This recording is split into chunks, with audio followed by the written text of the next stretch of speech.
बिस्मिल्लाहिर्रहमानिर्रहीम, अस्सलाम वालेकुम। आप देख रहे हैं स्पोर्ट्स फ्लिक्स, मैं हूं हमजा शफीक। जनाब, क्रिकेट के हवाले से अगर बात की जाए तो पाकिस्तान क्रिकेट बोर्ड में तब्दीलियों की जो एक नई हवा चल पड़ी है, उस पर फाइनल जो डिसीजन होगी, जो फाइनल चीज़ें लाइनअप की हुई हैं, उस पर जो बात होगी, जुमे और हफ्ते को पीसीबी चेयरमैन मोहसिन नकवी ने इजलास तलब कर लिए हैं और उसमें यूनुस खान हेड कोच और सिलेक्शन कमेटी का मजबूत उम्मीदवार होंगे। इसके अलावा मोहम्मद हफीज़ को अहम ओहदा मिलने वाला है, शान मसूद की छुट्टी होने वाली है, सरफराज अहमद की छुट्टी होने वाली है।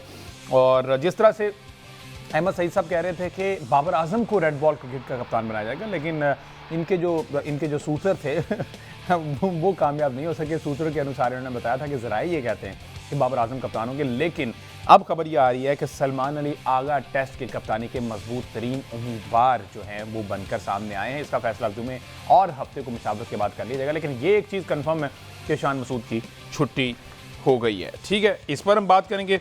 साथ ही साथ जनाब, जो हमने कल भी बात की थी, फुटबॉल का मेला सजने को तैयार है। वर्ल्ड कप तो है ही है, लेकिन मालदीव में गोल्डन जुबली इंटरनेशनल फुटबॉल का मेला, जो कि पाकिस्तान ने अफगानिस्तान को शिकस्त दे दी थी, अब फाइनल मार्का भी अफगानिस्तान के साथ है। और ये इसलिए ज़्यादा हाईलाइट हुई कि पाकिस्तान एक अरसे के बाद किसी भी इंटरनेशनल फोरम पर फुटबॉल की टीम पाकिस्तान की वो फाइनल तक पहुंची है और वो मैच जीतने में कामयाब हुई है। अभी फाइनल मार्का अफगानिस्तान के अगेंस्ट होना है। उसके बाद ये पाकिस्तान में 24 साल बाद इंटरनेशनल हॉकी की बड़ी वापसी हो रही है। जनूबी कोरिया पाकिस्तान हॉकी सीरीज खेलने पर रजामंद हो गया। जुलाई में Islamabad international hockey matches schedule है। ये सारी सूरत है। इस पर बात करने के लिए हमारे साथ मौजूद सीनियर के पर्सन अहमद सईद साहब, और साथ ही साथ हमें ज्वाइन करेंगे एक्स क्रिकेटर हैं मोहम्मद मोहसिन साहब। अस्सलाम वालेकुम जी, welcome to both of you. जी वालेकुम। मोहसिन साहब, सर ये जो तब्दीलियों की बात की जा रही है पाकिस्तान क्रिकेट बोर्ड में, इसी से आगाज़ कर लेते हैं। जुमे और हफ्ते को कहते हैं तब्दीलियाँ हो जानी हैं ये इजलास के बाद। आप समझते हैं कि ये तीनों फैसले ठीक होंगे?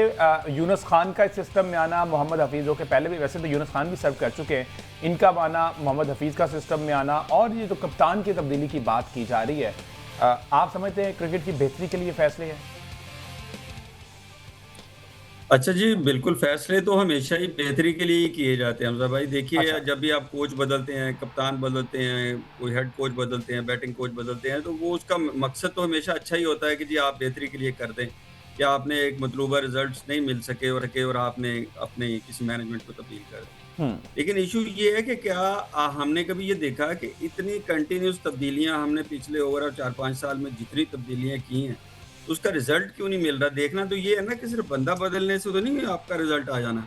हम्म। वो तो आपने बार-बार बदले, वो यूनुस खान हो, वो कितने सारे आपने फॉरेन कोचेस लेके आए, माइक हैसन भी इस वक़्त आपके साथ हैं, और कोचेस और ये वो। अच्छा, इश्यू ये है कि जब तक आप उस कल्चर को नहीं बदलेंगे, जब तक उस मिज़ाज को नहीं बदलेंगे, बंदा जो मर्ज़ी ले आएँ आप, हम्म। तो कैसे रिजल्ट होगा? हम्म। अब आप मुझे एग्ज़ाम्पल आपको बताता हूँ कि यूनुस खान पहले आपने रखे तो गए क्यों? बिल्कुल तो ठीक है। अब वो क्यों रुकेंगे? हम्म। क्या आपने उस सिस्टम को बदल दिया? क्या उन रीज़न्स को आपने ख़त्म कर दिया जिसकी वज़ह से वो पहले गए थे? हम्म। तो वो तो वही हैं।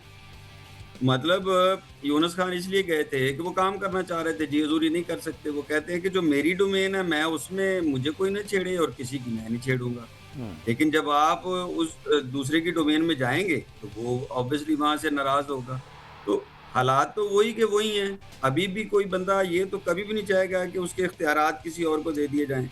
अच्छा, अभी अब दूसरी बात आप ये देखिए कि सलमान अली आगा को आप कप्तान बना रहे हैं। हम्म। आप सलमान अली आगा छोड़ के पैट कमिंस को भी बना दें, टीम तो वही है ना।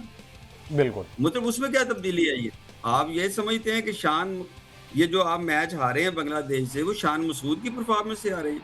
बाकी 10 बंदे क्या कर रहे थे वहाँ? हम्म। तो ये अगर आप शान मसूद, अच्छा फिर आप सलमान अली आगा से तो शान मसूद हज़ार दर्जा बेहतर है। अच्छा। उसकी वजह ये है कि सलमान अली आगा तो आप फैसला करते देखा ही नहीं है आपने टी20 में। हम्म। तो जहाँ आप 20 ओवर के लिए फैसले की कुव्वत नहीं है आप में, और एक देखिए टी20 में बहुत ज़्यादा फैसले नहीं चाहिए होते। टेस्ट में तो आपको एक प्लानिंग चाहिए। आपने मोहसिन साहब, 5 सर दिन अहमद सईद साहब कल कह रहे थे कि जिस तरह से आपने बात की ना, सिस्टम तो वही का वही है। ये अहमद सईद साहब कह रहे हैं कि जो मैं कसूरवार ठहराता हूं वो एक ही शख्स है, और उसका नाम है आकिब जावेद साहब। 60-40 की चले रेशो ले लें, 60% कसूरवार आकिब जावेद साहब में, 40% बाकी सारे मामला थे। तो सर अग्री करेंगे, सेकंड करेंगे इस बात से? अच्छा, मैं इससे एक लिहाज से इसको ना समझ लें, अगले हिस्से से तो एग्री करूँगा, लेकिन अब अगर आकिब जावेद को आज निकाल देते हैं फॉर एग्ज़ाम्पल, जी। आप अहमद साहब कोई बंदा बड़ा चुन के ले आएँ, हम्म। नीचे तो फिर वही है ना। मसला पता क्या है, जब तक आप इनको अकाउंटेबल नहीं ठहराएंगे, अभी आप ये देखिए, आप कोच को आप ना कप्तान बदल देते हैं, आप बैट्समैन निकाल देते हैं कि जो परफॉर्मेंस अच्छी नहीं, कोच से कौन पूछेगा भाई ये क्यों नहीं अच्छी? नंबर एक। अभी आप आकिब जावेद को निकाल देंगे, भी बहुत बुरा सिस्टम है। किसी दूसरे को लाने से पहले आप ये तो डोमेन या उनके जो एक हदूद तो तय करें ना, कोई एक चीज तो सिलेबस तो तय करें कि भाई आपका ये काम है, आपने ये नहीं करना। कहीं जब तक आप अकाउंटेबिलिटी और सिस्टम को अप्लाई नहीं ना करेंगे, सिस्टम मौजूद है हमारे पास, इम्प्लीमेंटेशन नहीं है, तो जो मर्जी आप आकिब को निकाल के किसी और को ले आए, सीट वही रहनी है, बंदा बदल जाना है और सिस्टम वही रहना है। वो अगला आएगा, वो भी यही कहेगा कि मेरी सुनो। बिल्कुल ठीक है। तो मैं यही समझता हूँ कि आपके शान मसूद को आपको वनडे में भी और टेस्ट में भी जरूर रखना चाहिए। सलमान अली आगा एक बहुत खौफनाक फैसला होगा आपका, टेस्ट की कप्तानी उसको दे। आगा जी T20 में तो फिर भी हाँ जी, मैं नहीं जी समझता देखें, जहाँ तक तो कप्तानी की बात हो रही है ना, उसमें अभी तो चूंकि फैसला हुआ नहीं है, इसलिए हम अपने अपने प्रेडिक्शंस दे रहे हैं, अपने तब से करें। लेकिन मुझे लगता है कि बाबर आजम जो है वो कप्तान बनेंगे, सलमान अली कप्तान नहीं बनेंगे। मैं अभी अपने स्टेटमेंट के ऊपर जो कि खबर आई भी नहीं है। जी हाँ, देखें जिस वक्त ये खबर नहीं आई थी ना कि बाबर आजम पाकिस्तान की टीम का हिस्सा नहीं होंगे, इन फैसलों से हमें एक्स क्रिकेटर है हमारे पाकिस्तान के यासिर हमीद साहब ने ज्वाइन किया। यासिर भाई अस्सलाम वालेकुम। जी वालेकुम। यासिर भाई कैसे मिजाज हैं आपके, और गर्मी की सुनाएं, क्या चल रहा है? उफ गर्मी तो बहुत है, अभी ट्रेनिंग करके आया हूँ। ये गर्मा गर्मी पीसीबी हेडक्वार्टर में भी चल रही है। यासिर भाई क्या लगता है ये जो तब्दीलियां होने जा रही हैं पीसीबी में, आप समझते हैं ये फ्रूटफुल होंगी पाकिस्तान क्रिकेट के लिए? कौन सी तब्दीली हो रही है मुझे भी पता है। कह रहे हैं कि साबिक कप्तानों को अहम जिम्मेदारियां मिल रही हैं, यूनुस खान आ रहे हैं, मोहम्मद हफीज आ रहे हैं और एक दो चेहरे नए आ रहे हैं। आप समझते हैं ये फायदेमंद होगा? देखिए आई मीन मोहम्मद हफीज ने तो पहले भी किया हुआ है, यूनुस खान ने भी किया, बिल्कुल। हाँ जी, हाँ यूनुस भाई का ये है कि वो इतना लंबा रहे नहीं है, वो थोड़ी देर ही रहते हैं, उनका अपना तरीका है काम करने का, और ना किसी के डोमेन में जाते हैं ना वो चाहते हैं कि उनकी डोमेन में कोई है। रहते नहीं है, ये रहने दिया नहीं जाता जी, रहते नहीं है वो खुद विलिंगली, या रहने दिया नहीं जाता? नहीं वो जब वो आते हैं तो फिर उनका मेरे ख्याल से कोई अपने असूल है उनके, वो मैंने तो यही सुना देखा है, उन्होंने अपने असूलों पे कभी वो नहीं किया। और जब देखें जिसको भी मौका मिलता है पीसीबी के लिए, ऑनेस्टली स्पीकिंग पाकिस्तान के लिए जिसको खिदमत करने का मौका मिलता है उसके लिए ऑनर की बात, ठीक है, चाहे वो साबिक कप्तान है या कप्तान नहीं है, आप है या मैं हूँ।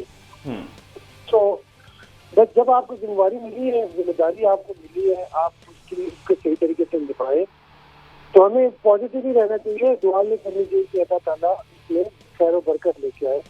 हाँ, ये तो ज्यादती नहीं करनी चाहिए किसी के साथ, जिसका जहाँ पे बनता है उसको वहाँ पे बनाए। यासिर भाई इस सिनेरियो में, इस माहौल में कैसे पॉजिटिव रहा जाए जब आपकी क्रिकेट आपने पीक देखा हुआ है, आप लैंड ऑफ पेसर्स कहा करते थे पाकिस्तान को, आज जिस नहज पर क्रिकेट को पहुंचा दिया गया है, आप समझते हैं इसके बावजूद हम पॉजिटिव रहे? Right, absolutely right. देखें रिजल्ट्स आर वेरी इंपॉर्टेंट, ठीक है, आप जरूर टाइम लें, लेकिन हर बार ये नहीं होना चाहिए कि बस अभी हम ये शुरू हो गए, अभी जो भी आता है वो अपने एक साल लेना शुरू कर देता है। दिस इज मेन प्रॉब्लम कि हमारी जो डिसकंटिन्यूटी है चीजों की जी, ये जो है हमारी कौम का मसला है। मतलब अब देखें कोई अच्छा काम हो रहा होगा, अगर वो हुकूमत जाती है तो वो अगली हुकूमत आके वो अच्छा काम रोक देगी, क्योंकि पिछली हुकूमत ने शुरू किया था। ये बहुत बड़ा प्रॉब्लम है। मतलब हमें ये एक जो है ना, एक लाइन होती है वो ड्रॉ करनी पड़ेगी कि यार इसको हमने नेशनल इंटरेस्ट को नहीं छेड़ना, चाहे वो क्रिकेट में हो, सिलेक्शन में हो, कोचिंग में हो, टीम की पॉलिसी हो। ये आपका एक स्ट्रक्चर होता है, ये स्ट्रक्चर आपका स्ट्रक्चर रहता है। जो भी आता है अपना एक आइडिया, मैं आऊंगा कल मेरे पास 100 आइडियाज है, मैं आऊंगा, मैं सारे मैं कहूँगा यार ये भी करो ये भी करो, क्योंकि मुझे वो ठीक लगे, ठीक है, क्या पता उनके रिजल्ट क्या है। अब वो एक दफा हमारी 6 टीमें हो गई थी, बिल्कुल ऐसे ही गलत, कितना गलत हुआ था वो, उसमें कितने लड़के गए हुए, उसमें 100-200 लड़के जाए हुए हैं। अब कुछ लड़के कहते हैं कि यार कुछ प्लेयर्स जो खेल रहे थे उस टाइम पे वो कहते हैं कि नहीं बहुत अच्छा फैसला था। भाई अच्छा फैसला उसके लिए जो खेल रहे हैं, जो लड़का बडिंग प्लेयर है उसको कहाँ पे अपॉर्चुनिटी मिलेगी? जो यासिर हमीद की तरह जिसने अपने फर्स्ट क्लास के डेब्यू के 2 अंडे करने हो, उसको दोबारा चांस मिलेगा अच्छी टीमों में? पूरी उम्र चांस नहीं मिल सकता। मैंने अपने फर्स्ट क्लास के डेब्यू पे मैंने 2 अंडे किए, लेकिन वो सिस्टम था, मुझे पता था मैं मेहनत करके आऊंगा, फिर मुझे चांस मिला। फिर चांस मिला तो मैंने उसी ग्राउंड पे 2 सेंचुरियां की। तो ये कुछ चीजें हैं जो आप डिपार्टमेंटल क्रिकेट को मजबूत करें, क्योंकि ये आपकी बुनियाद है, बुनियाद थी। आप अपने उसको ना भूलें। यहाँ से बहुत प्लेयर्स मिले आपको, जितने भी टॉप प्लेयर्स मिले डोमेस्टिक में आपको और पाकिस्तान के लिए भी, वो डिपार्टमेंट के क्रिकेट से मिले। आप क्यों ये बोलते हो कि आपको वसीम अकरम PIA ने दिया है, आपको वकाय ने CBL में दिया है, इंजमाम आपको BBL में दिया है, आपको हबीब बैंक ने जावेद ने अदाद दिया, यूनुस खान दिया है, आप क्यों बोलते हैं? मतलब हर चीज आप देखें ना, आपके ग्रेट प्लेयर्स हैं ये सब। तो मतलब कुछ चीजें होती हैं वो आपने चेंज नहीं करनी, कुछ आप बिल्कुल आप रिफॉर्म्स करें। आप दुनिया के साथ जो कंटेम्प्रेरी क्रिकेट है उसके साथ आप चलें, जो भी कंटेम्प्रेरी चीजें हैं अच्छी हो रही है उनको आप फॉलो करो, लेकिन आप अपनी मीरास को ना भूलो। बिल्कुल। अच्छा यासिर भाई, ये सबको पता है कि मसला मसाइल ये है, डोमेस्टिक क्रिकेट पे फोकस नहीं है। ये यासिर हमीद बाहर बैठे हुए हैं, वो ये बात कर रहे हैं, लेकिन जैसे यासिर हमीद किसी ओहदे पे आते हैं तो वो बिल्कुल उनका एंगल ही चेंज होता है, उनकी सोच चेंज हो जाती है। ये उनकी चेंज होती है या फिर उस कुर्सी का प्रेशर होता है या किसी और का प्रेशर होता है कि भाई जिस तरह से हम कहेंगे आपने वैसे ही करना है? बाहर बैठे सारे मोहम्मद हफीज साहब, यूनुस खान साहब, जितने भी लोग आए, उन्होंने कहा कि domestic is the key of success. जैसे ही सिस्टम में आते हैं भूल जाते हैं, किसी एक क्रिकेटर को सजेस्ट नहीं करते कि आप डोमेस्टिक में वापस जाएं। जैसे आपकी नीयत पे डिपेंड करता है। अच्छा, अब मैं ये जो बातें कर रहा हूँ, अगर मेरी नीयत नहीं है इसमें तो जाहिर है मुझे जिल्लत ही मिलनी है फिर, क्योंकि मैं जो कह रहा हूँ वो कर नहीं रहा ना। लेकिन जो मुझे पता है वो मैं कह रहा हूँ, जो मुझे पता है वो मैं कह रहा हूँ। जो मैंने 25 साल क्रिकेट खेली है मैं वो बात कर रहा हूँ कि यार किस तरह प्लेयर की डेवलपमेंट होती है, माइंडसेट किस तरह बनता है आपका टेस्ट क्रिकेट का, किससे बनता है डोमेस्टिक से। इतने पक्के होके जाते थे हमारे प्लेयर्स, हर प्लेयर जाके 2 साल, मतलब मैं आपको लिस्ट देता हूँ यार, आप गिनते रहो। तौफीक उमर आया, इमरान फरत आया, इमरान नजीर अंडर 19 से आया, मैं आया, हम लोग डोमेस्टिक में परफॉर्म करके आए थे, सलमान भट्ट आया, तो हमने 2-2 साल इंटरनेशनल में भी परफॉर्मेंस दी है कंसिस्टेंटली। हर मैच में हमने परफॉर्म किया, क्योंकि हमारी बेस जो थी ना, अभी भी खेलता हूँ, हम खेलते हैं मैच तो विद इन 5-10 मिनट्स हम ठीक हो जाते हैं, क्योंकि हमने मुश्किल क्रिकेट खेली, बिल्कुल वैल्यू दिया है ना उसको।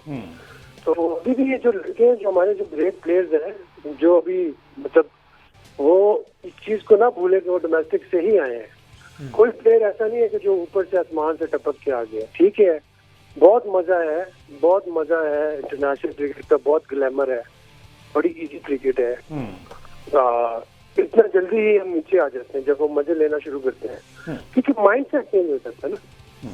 अब यूनुस खान जैसे बंदे हैं, मैं उनको जानता हूँ, बचपन से जानता हूँ, उनका वर्क एथिक डिफरेंट है। उनको आप मौका दो, 2-3 साल दो उनको कि वो काम करे भाई, क्योंकि हमें पता है कि वो जब डोमेस्टिक में आते थे वो अपना बेड भी निकाल देते थे कमरे में से, चाहे मैं जमीन पे सोऊं, मेरे मैं वो चीज लेके और डोमेस्टिक में मैं अपने वो माइंड सेट को न ले आऊं।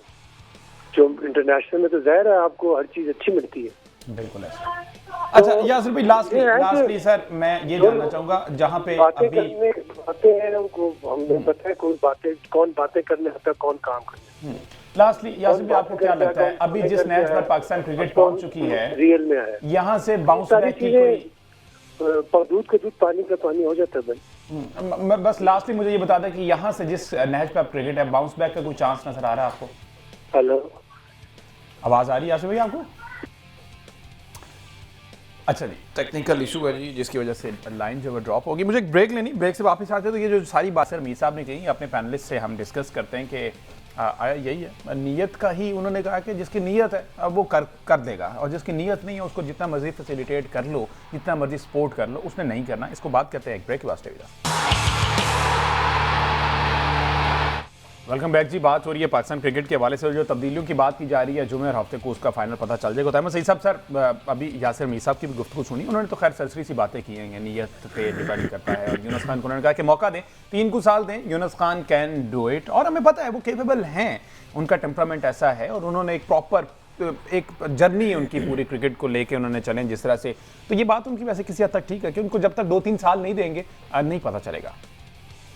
देखें, बिल्कुल ऐसा ही है, हर आदमी को इतना मुनासिब टाइम मिलना चाहिए कि वो जो भी चीज़ सोचता है, जो भी उसका प्लान है, जो भी उसके पास रोड मैप है, उसको एग्जीक्यूट करने का उसको मौका मिले। लेकिन अनफॉर्चुनेटली पाकिस्तान क्रिकेट में ऐसा होता नहीं है और ये जाहिर है कि उसी जो हमारे मुल्क का जो एक पूरी नेचर है, हम जल्दी का शिकार होते हैं, हम हैसीनेस का शिकार होते हैं, हम जो है वो चूँकि बहुत ज़्यादा पोलिटिसाइज़ हो चुकी हैं चीज़ें और इस कदर पोलिटिसाइज़ हो चुकी हैं कि हम जो है वो एक बंदे के आने के बाद दूसरा बंदा जब आता है तो फिर उसके लिए हमें जगह खाली करनी होती है।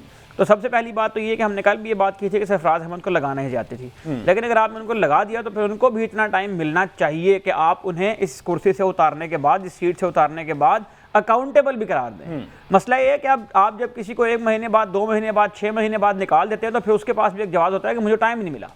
तो फिर वो जो अकाउंटेबिलिटी वाला प्रोसीजर है वो पूरा नहीं हो पाता। तो जिस भी आदमी को लेकर आए उसको ये इतना टाइम मिलना चाहिए। लेकिन ये जो एक बात यहाँ हुई कि सिस्टम जो है वो ऐसा है कि इसमें कोई भी अगर आ जाए तो वो कामयाब नहीं होता। तो मैं आकिब जावेद साहब की बात बार बार इसलिए करता हूँ कि आकिब जावेद वो आदमी हैं जिनसे ये एक्सपेक्ट किया जा सकता था कि जो क्रिकेटिंग डिसीजंस होंगे वो लेंगे और जो एक तजर्बा वो रखते हैं अपना, और जिसका ज़ूम उनके ऊपर तारी है और वो बार बार आकर प्रेस कॉन्फ्रेंस के ऊपर भी ये बात करते हैं। असल में हम लोग जब पीसीबी की बात करते हैं तो उसमें 2 तरह के लोग हैं, एक वो लोग हैं जो क्रिकेट खेले हुए हैं, एक वो लोग हैं जो एडमिनिस्ट्रेटिव रोल्स के अंदर जो क्रिकेट नहीं खेले हुए।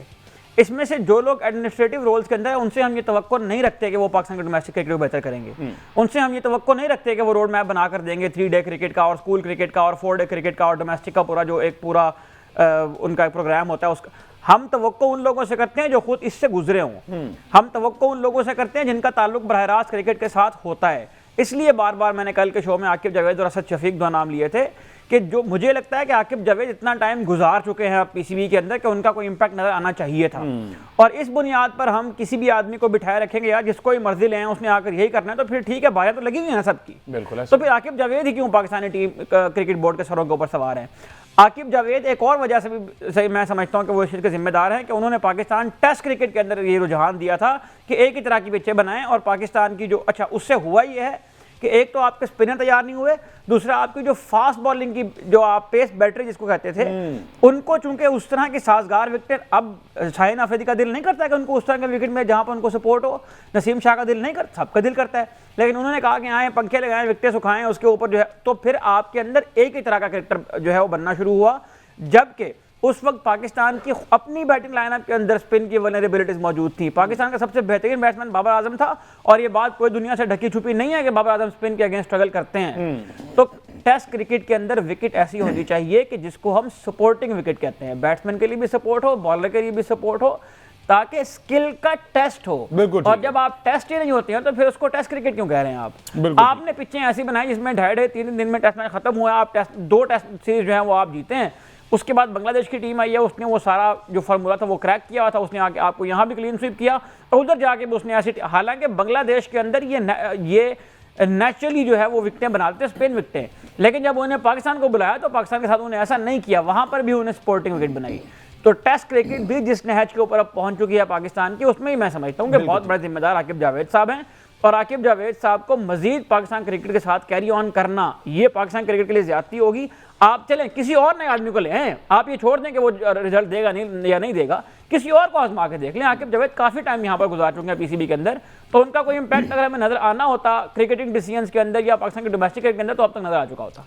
मोहसिन साहब, ये तो सारी सूरत हाल अहमद सईद साहब ने बयान कर दी है। यूनुस खान की हद तक भी चले ठीक है, लेकिन मोहम्मद हफीज साहब भी आजमाए हुए हैं। कल अहमद सईद साहब भी कहे थे कि Mohammad Hafeez is the only one जिन्होंने ये स्ट्राइक रेट और इंटेंट और टेस्ट क्रिकेट में इमामुल हक को बाहर करने वाले मोहम्मद हफीज थे और बहुत से ऐसे फैसले किए जो क्रिकेट के हक में नहीं थे, लेकिन उनको ऐसा लग रहा था कि शायद बेहतर है।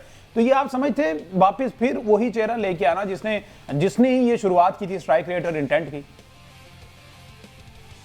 मैं तो ये हमेशा से एक चीज़ का मेरा एतराज़ यही होता है, जिस तरह मैंने पहले भी अर्ज़ की कि देखिए आप जिस बंदे को जब आपने निकाला है तो उसको या तो वो गलत था या फिर आप गलत थे। बिल्कुल सही पहले बात। आप किसी बंदे को किसी ओहदे से हटा देते हैं तो इसका मतलब वो परफॉर्म नहीं किया। नहीं कर रहा। उस दौरान में हफीज ने कौन सा ऐसा काम किया कि अब वो पहले से बेहतर हो गया? टॉक शोज में बैठ के गुफ्तगू सिवाय की। इसके कि सिर्फ बोर्ड पे तनकीद की है, हाँ जी। तो इसके अलावा और तो कोई उनका मेरिट नहीं बनता।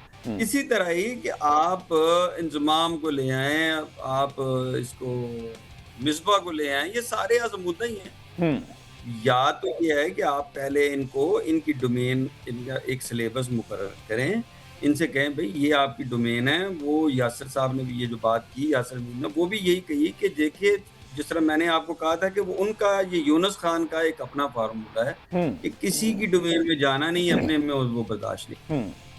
ये जो चीज है ना, ये जब तक आप इम्प्लीमेंट नहीं करेंगे, अब वो क्या है, आप आकिब जावेद जिस तरह आमिर साहब बता रहे हैं कि आकिब जावेद दरमियान में बैठ जाता है और अनाउंस्ड नहीं है कि जी मैं चेयरमैन वो सिलेक्शन कमेटी, और दरमियान में वो बैठ के सिलेक्शन, इधर वाले भी खामोश, लेफ्ट भी खामोश, राइट भी खामोश, और जरूरत नहीं है किसी बंदे के किसी साफी का जवाब दे दे वो।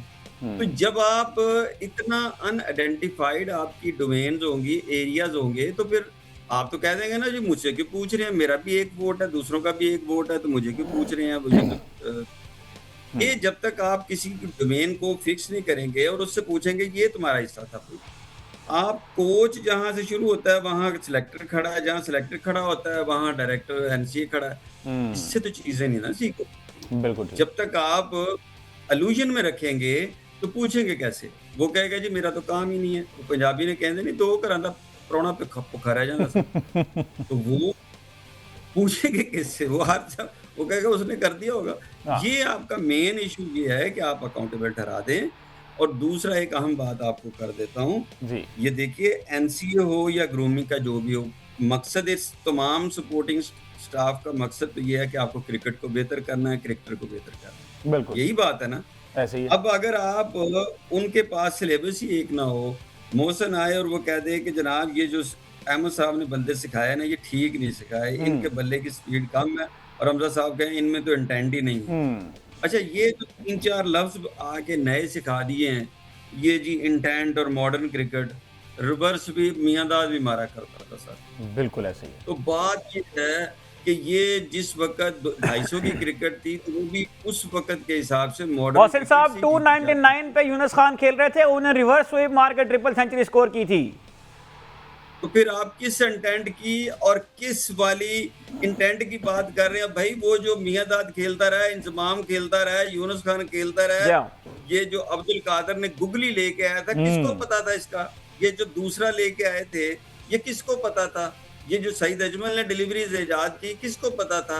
ये जो कैरम डिलीवरी हुई इजाद वो किसको पता था? वो पैडल शॉट मारता था अजरुद्दीन, और ये जो मारता था हेलीकॉप्टर शॉट ये धोनी, ये किसी को पता था? और मॉडर्न क्रिकेट क्या होती है जो आज एक नई आपने एक लफ्ज निकाल के दे दिया?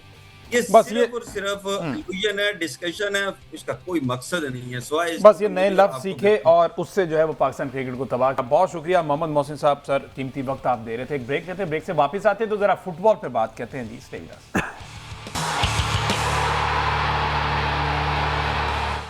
वेलकम बैक जी। अब थोड़ी सी बात कर लेते हैं फुटबॉल के हवाले से। मालदीव में गोल्डन जुबली इंटरनेशनल फुटबॉल का मेला जिसमें पाकिस्तान फाइनल के लिए क्वालिफाई कर चुका है और 10 को यानी कि कल पाकिस्तान वर्सेस अफगानिस्तान ये फाइनल मार्का खेला जाएगा। मतलब सब इस इवेंट का आगाज़, पाकिस्तान का सफ़र जिस तरह से रहा वो ज़रा हमारे देखने वालों के लिए शेयर करें। जी, फुटबॉल की दुनिया से खबर ये है कि पाकिस्तान जो है वो इस वक्त मालदीव में पाकिस्तान की टीम मौजूद है और पाकिस्तान ने वहाँ पर जो डायमंड जुबली इंटरनेशनल फुटबॉल का मेला है उसके फाइनल के लिए क्वालिफाई कर लिया है। ये बड़ी खबर इसलिए है कि पाकिस्तान ने 1962 के बाद पहले किसी stand alone international football tournament के फाइनल के लिए क्वालिफाई किया है। 1962 के मरेडका कप के अंदर पाकिस्तान को इंडोनेशिया से 2-1 से शिकस्त हुई थी, पाकिस्तान रनर अप उसमें फिनिश किया था। उसके बाद आप देखें तो सैफ गेम्स में जो कुछ मैच इवेंट्स होते हैं उनमें पाकिस्तान जो गो के फाइनल खेलता रहा है। साउथ एशियन गेम्स के अंदर पाकिस्तान ने फाइनल में क्वालिफाई किया, लेकिन जो पहला स्टैंड अलोन फुटबॉल टूर्नामेंट है उसके फाइनल में पहुंचना इतने तवील अरसे के बाद एक बहुत बड़ी खबर है। और 1991 के बाद पाकिस्तान जो है वो पहली बार किसी फाइनल में पहुंचा है। वो गो का रीजनल एक मुकाबला था जिसमें पाकिस्तान ने मालदीव को 2-0 से शिकस्त दी थी। लेकिन ये खबर इसलिए बड़ी है कि पाकिस्तान को जब पाकिस्तान इस टूर्नामेंट में शिरकत की और पाकिस्तान ने मालदीव को हराया 3-0 से, जो कि होस्ट भी है इस टूर्नामेंट का, तो पाकिस्तान को 961 दिन के बाद फुटबॉल में पहली कामयाबी नसीब हुई थी। अच्छा। इससे पहले आपको याद होगा कि पाकिस्तान ने कंबोडिया को 1-0 से शिकस्त देकर वर्ल्ड कप क्वालिफाइंग कैंपेन के दूसरे मरहले के लिए क्वालिफाई किया था, लेकिन उस दूसरे मरहले में टीमें जो है वो चूंकि रैंकिंग में बहुत ज़्यादा बेहतर थी पाकिस्तान से, तो पाकिस्तान उनमें सऊदी अरब से पाकिस्तान ने मैच खेला, पाकिस्तान ने उज़्बेकिस्तान से मैच खेला, ताजिकिस्तान से मैच खेला पाकिस्तान ने। सऊदी अरब और उज़्बेकिस्तान 2 टीमें ऐसी हैं जो फीफा वर्ल्ड कप के लिए क्वालिफाई कर भी चुकी हैं, वो इस वक्त वहाँ पर मौजूद हैं अमेरिका के अंदर। तो जब इस तरह की टीमों के सामने पाकिस्तान ने, सीरिया की टीम से पाकिस्तान ने मैचेस खेले, एक तो हाई क्वालिटी टीम्स के सामने जब पाकिस्तान की टीम गई तो हमें वो वल्नरेबिलिटी वहाँ पर नजर आई कि पाकिस्तान कोई मैच भी वहाँ पर जीतने में कामयाब नहीं हो सका। लेकिन इस टूर्नामेंट के अंदर गो कि ये भी तीनों टीमें पाकिस्तान से रैंकिंग में बहुत बेहतर हैं। पाकिस्तान फीफा रैंकिंग में 202 नंबर पर इस वक्त मौजूद है, जबकि अफगानिस्तान जिससे कल फाइनल होना है 169 पर इस वक्त फीफा रैंकिंग के अंदर मौजूद है। और बांग्लादेश का तो ये सूरत हाल है कि उन्हें अपनी फुल टीम यहाँ भेजी ही नहीं है, उन्हें अंडर 23 टीम यहाँ भेजी है इस टूर्नामेंट को खेलने के लिए। तो ये बहुत हौसला अफजा बात है कि पाकिस्तान ने अपने से बेहतर टीमों के अगेंस्ट जाकर अच्छी कारकर्दगी का मुजाहरा किया है, और न सिर्फ ये कि फाइनल के लिए क्वालिफाई किया बल्कि मालदीव को हराया 3-0 से। उसके बाद पाकिस्तान ने बांग्लादेश से मैच जो है वो 1 से बराबर किया, और फिर अफगानिस्तान से भी पाकिस्तान ने जो आखिरी राउंड रॉबिन मैच था उसमें 2-0 से कामयाबी हासिल की।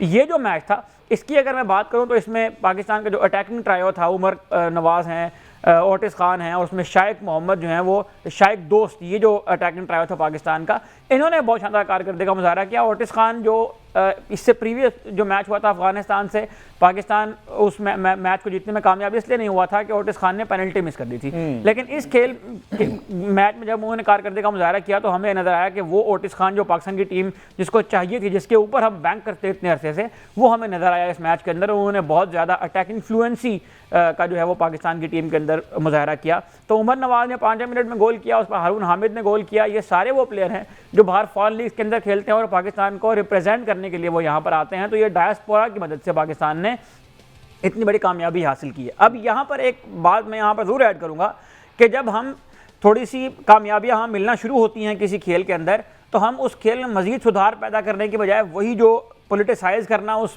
पूरे मामले को, उसमें क्रेडिट लेने की जंग जो है वो शुरू हो जाती है। और पाकिस्तान फुटबॉल फेडरेशन के अंदर तो ये इशू जो है वो काफ़ी अरसे से मौजूद है। एक फॉरेन कोच आप लेकर आए, उसने आपको एक मौका दिया है कि अपने फुटबॉल को रिवाइव करें, तो सबसे पहले यहाँ पर ये होना चाहिए कि रीजन्स के अंदर, जोन्स के अंदर under 17, under 19, under 20, under 14, under 12 के जो लेवल्स होते हैं उनके ऊपर फुटबॉल को प्रमोट किया जाए, इनके टूर्नामेंट्स करवाए जाएँ, ताकि डायस्पोरा के ऊपर जो हमारी बहुत ज़्यादा ओवर रिलायंस है वो ख़त्म हो और हमारा जो टैलेंट है, ग्रास रूट से पाकिस्तान का टैलेंट जो है वो आए। तो ये एक बहुत बड़ा मौका होगा अगर पाकिस्तान इस फाइनल को विन करता है, और इंशाल्लाह जो कल 9 बजे रात फाइनल होना है, हम उम्मीद करते हैं कि पाकिस्तान इसको जीतने में कामयाब होगा और उसके थ्रू पाकिस्तान अपने फुटबॉल को भी रिवाइव करेगा। लेट्स सी जी, होप फॉर द बेस्ट। इंशाल्लाह कल पाकिस्तान जो है वो अफगानिस्तान महाज पर भी शिकस्त देगा, और इस तरह से आप रिवाइवल ऑफ फुटबॉल पाकिस्तान आप कह सकते हैं कि हो सकता है, और उम्मीद करते हैं कि पाकिस्तान फुटबॉल फेडरेशन और ये खिलाड़ी जो है मजीद तरक्की करे ताकि पाकिस्तान का जो नाम है, जो परचम है, वो फुटबॉल की दुनिया में भी सरबुलंद हो। मुझे इजाज़त, अल्लाह हाफ़िज़।